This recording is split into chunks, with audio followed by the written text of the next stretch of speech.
কাট শিখুন মাত্র একদিনে। বিশেষ করে যারা নতুন আছেন তারা এই ভিডিওটা দেখবেন। আজকে আমরা দেখাবো কিভাবে একটা ওয়ান ইউনিটেড ফ্লোর প্ল্যান করতে হয়। লাইনের শর্টকাট এল লিখে এন্টার। এই পয়েন্ট থেকে এদিকে 40 ফিট। কত ফিট নেব? 40 ফিট। একইভাবে এদিকেও আমরা 40 ফিট নেব।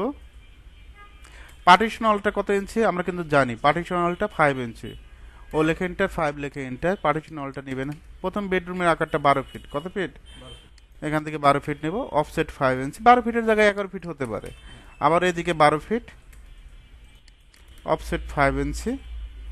অ্যাটাচ বাথরুম 5 ফিট দেবো। কত ফিট? 5 ফিট। অফসেট 5 ইঞ্চি। আর কোনো মেজারমেন্ট আছে? ট্রিম করে দেবো। এভাবে ড্রয়িং করলে বেশি সময় লাগবে? বেশি সময় লাগবে না। অফসেট এদিকে 12 ফিট। কত ফিট? 12 ফিট। এই অফসেটের কাজটাই বেশি।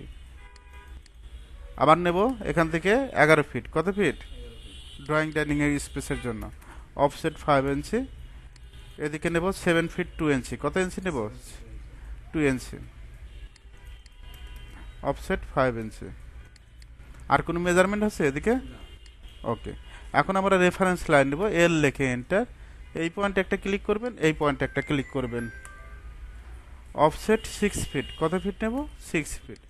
এদিকে 6 ফিট। অফসেট 5 ইঞ্চি। পরেরটা 10 ফিট। কত ফিট? 10 ফিট। এখন রেফারেন্স লাইনটা কেন নিলাম? আমার তো সম্পূর্ণ অফসেট প্রয়োজন নাই। এখানে কি সম্পূর্ণ প্রয়োজন নাই, জাস্ট কারণে এখানে একটা লাইন ড্র করছে, এটারই অফসেট নিয়েছে। তারপর টিম করব, টি আর লিখে ডাবল এন্টার।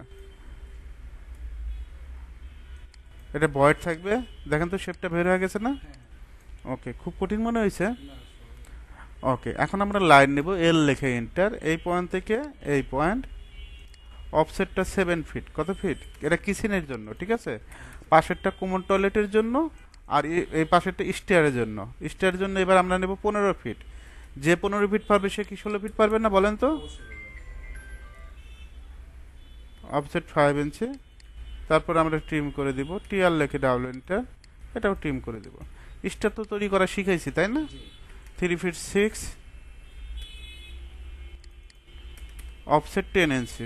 টেটটা জাস্ট ক্লিক করবেন। ক্লিক। এই মাল্টিপুলে ক্লিক করবেন। মাল্টিপুলে ক্লিক করলে অটো আসবে, ঠিক আছে। ওকে, নতুন একটা কমান্ড, মাল্টিপল কমান্ড। এই পয়েন্ট থেকে এই পয়েন্ট। ওকে, এখন আমরা কলামগুলো প্লেস করব। খুব কি কঠিন মনে হচ্ছে? রেক্ট্যাঙ্গেল নিব। আর ইসি এখান থেকে 10,10 10 কলাম। জাস্ট সিলেক্ট করবেন, কপি করবেন, সিপি লেখে এন্টার। এই পয়েন্ট ধরবেন। এই পয়েন্ট ধরে আমরা সুন্দরভাবে কপি করব। একইভাবে এটাও কপি করব, একইভাবে এটাও কপি করব। কপিটা সঠিকভাবে করতে হবে, হ্যাঁ, পয়েন্ট ধরতে হবে সঠিকভাবে। আর এই তিনটে একসাথে সিলেক্ট করবো, জাস্ট ক্লিক করলেই হবে। কপি, সিপি লেখে এন্টার। আমরা কি এই পয়েন্ট ধরে নিচে নামাইতে পারবো না এভাবে? একইভাবে জাস্ট ক্লিকের কাজ। খুব কঠিন মনে হচ্ছে কাজগুলো? ওকে, এখন আমাদের কি করতে হবে? ট্রিম করে দিতে হবে। ওকে, একইভাবে এটা আমরা ট্রিম করব। কিভাবে ডোর তৈরি করতে হয় এটা আমি কি শিখাইছি আপনাকে? ওকে, উইন্ডো কিভাবে তৈরি করতে হয় শিখাইছি। উইন্ডো প্লেস করতে পারবেন, ডোরটা প্লেস করতে পারবেন। লেখাটা শিখাই নেই, লেখাটা শিখাই দিই। হ্যাঁ, এখানে টেক্সটের কালারটা আমরা ব্লু কালারটা নেব। কি কালার? Blue colour. টি লেখে এন্টার। টেক্সটের টি। ফার্স্ট পয়েন্ট ক্লিক করবেন, সেকেন্ড পয়েন্ট একটা বক্স নেবেন। পারবেন? দুইটা জিনিস কনফার্ম করবেন। এইরকম ইন্টারফেস আসবে। এখান থেকে ফন্টের সাইজটা 10 ইঞ্চি দিবেন। আর এখানে ফন্টটা এরিয়াল ফন্ট। কোনটা? Arial font. এই দুইটা জিনিস। ফন্টের সাইজ 10 ইঞ্চি, এরিয়াল। এখন এটা কি বেডরুম না?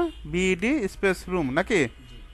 এখন নিচের দিকে দিব। এদিকে কত ফিট? 12 feet by 12 feet. যে মেজারমেন্ট থাকবে এই মেজারমেন্ট অনুযায়ী দিয়ে দিবেন। এক্স মানে ইন্টু। এদিকে 12 ফিট 00 ইঞ্চি। কন্ট্রোল এতে সিলেক্ট, এখান থেকে সেন্টার। ওকে, জাস্ট ক্লিক করব। এখন এই লেখাটা যদি কপি করতে বলি, পারবেন না? সিপি লেখে এন্টার। সুন্দরভাবে কপি করবেন।